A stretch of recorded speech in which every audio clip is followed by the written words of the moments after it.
As soon as you become the spirit, we just give up all those things that are destructive for us, automatically. No pressures are needed, no goading is needed, nothing of the kind, automatically, because the spirit is the light. You get your enlightenment. Supposing I am holding a snake in my hand and it's not light. Somebody tells me it's a snake, I'll say, no, it's a rope. I'm holding on to a rope. But when there is a light, I just drop it. In a simple way. Nobody has to tell me, I see the light, and it drops out. In the same way, you are an enlightened person. You can make out what is truth and what is untruth.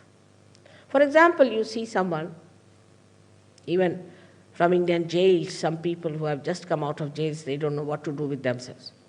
So they walk out with saffron clothes to Germany, maybe to Australia also, and they become great Babajis here. Now, these great Babajis sit on some of the important places in the city, and everybody is surrounding them, giving them money, giving them their lives, you see, all big talk of love going on and everything. Is he a realized soul or not? How will you find out? You don't know whether he is a realized soul or not, because you are not at an absolute point. You are still in a relative understanding. Because this person is wearing this kind of a dress, is sitting very quietly there, so he must be a Babaji. You cannot recognize a person, whether a person is true or not. You can't recognize me either, whether I am telling you the truth or not. Unless and until you become that absolute being, you cannot make it out. Then what happens? That when the Kundalini rises and pierces through your fontanelle bone area, then you also start feeling on your fingertips. These fingertips are nothing but the sympathetic nervous system centers, which are indicative of the truth. If the person has got cool wind or cool breeze coming from that person, then he is a real one. If he doesn't have, then he is not. There are many persons who claim to be great, but they are not. Ultimately we find out, and we are shocked the way they are. We don't know how is it our brain has failed, how is it our brilliance did not show clearly what was wrong with this gentleman, because we are not that. We have to accept humbly that we are still at a human awareness, and we have to be at a spiritual awareness. That's the dimension we have to get, otherwise we cannot judge things properly. In this country now we have certain problems. In this whole world we have problems. Problems of atom bomb, every day you are hearing about this problem and that problem, all created by human beings. Imagine, intelligent, such good people have created problems for themselves, killing each other, preparing bombs and things like that, protecting each other. I mean, no animal does that. Only human beings are trying to protect themselves from each other. They are all the time worried who is going to attack them, not sure of themselves. The reason is they haven't reached that state of absoluteness. The time has come now. The time has come for you either to take to constructive working out of the problem or the destructive. By discussions, by arguments, by anything, you are not going to achieve anything unless and until there's a complete transformation in the human mind. And transformation is only possible when you become the spirit, because spirit is the universal being within you. And you become collectively conscious, means you start universally feeling. You just start feeling another person on your fingertips. And if you know how to correct it, you have corrected that person. This is only the play of love of God. It's so simple. Even children can do it. Many children, when they put their fingers in their mouth or their thumbs in their mouth, according to Mr. Freud, it's something nonsense. But according to us, they are suggesting what centers you are catching. To understand your own children, you have to be a realized soul. Because the understanding is still not matured. Unless and until you become a realized soul, you are not a matured personality to judge anything. At that level, whatever you judge will have another point of view. You can take 10 small children who are realized souls. We have many like that. And tie up their eyes. Now ask them, what's the wrong with this particular person? They will all raise one finger, meaning this, or this finger. If this finger means that person feels guilty for nothing at all, this is the Vishuddhi on the left-hand side, or the right means he talks too much and he has problems here.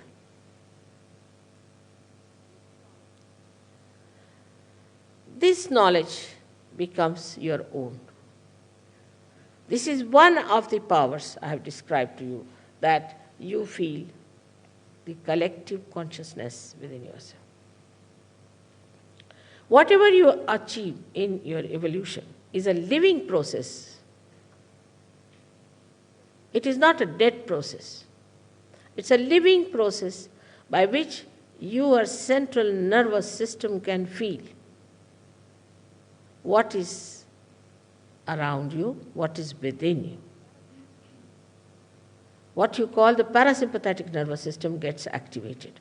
And you can understand the parasympathetic. While if there are any doctors, they'll tell you that they don't know much about parasympathetic. Now, all these things happen to you, and even if you are a child, you can manage the show. The second power you get is that you can raise the Kundalini of another person. Like one enlightened light can enlighten another person. But we cannot deal with people who are nasty, who are superficial, who are stupid, not meant for them. It is meant for people who are seekers, who are intense. They are the chosen ones, and they are called as seekers nowadays. They might be drug addicts, or they might be anything. Doesn't matter. They have been truly seeking, they have taken something wrong as right, or they might have done some mistakes. Doesn't matter. Everything is forgiven. They will get what they want.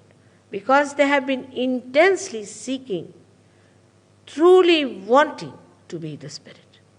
This is the pure desire of the person that works out. Not a person who is just wanting it for the sake of some sort of a selfish or some sort of a power-oriented ideas.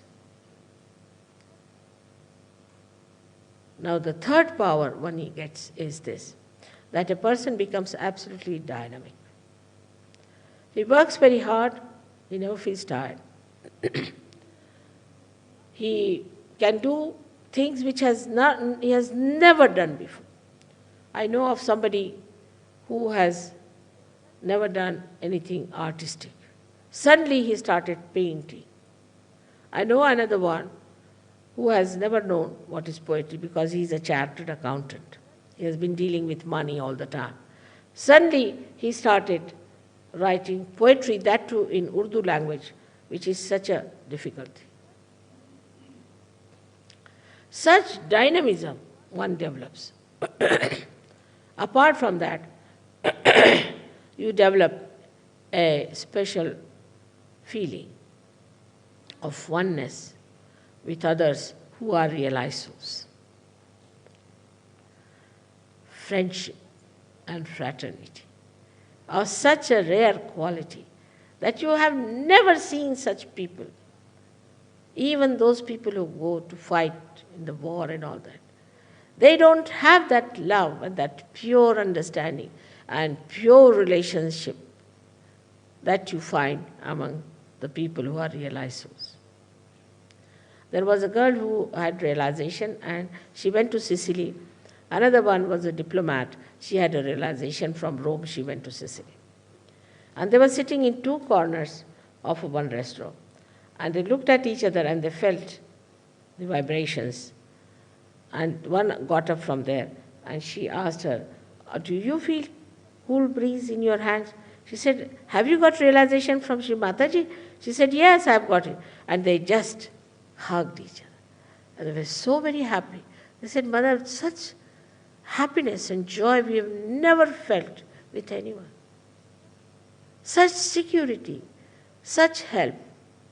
Anywhere in the world you go, they are with you, your brothers and sisters, in purity.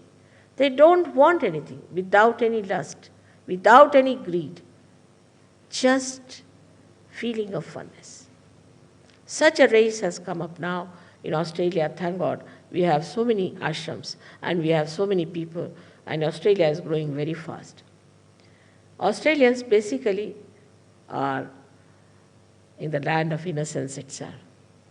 The deity of innocence is your Alru, which stands there.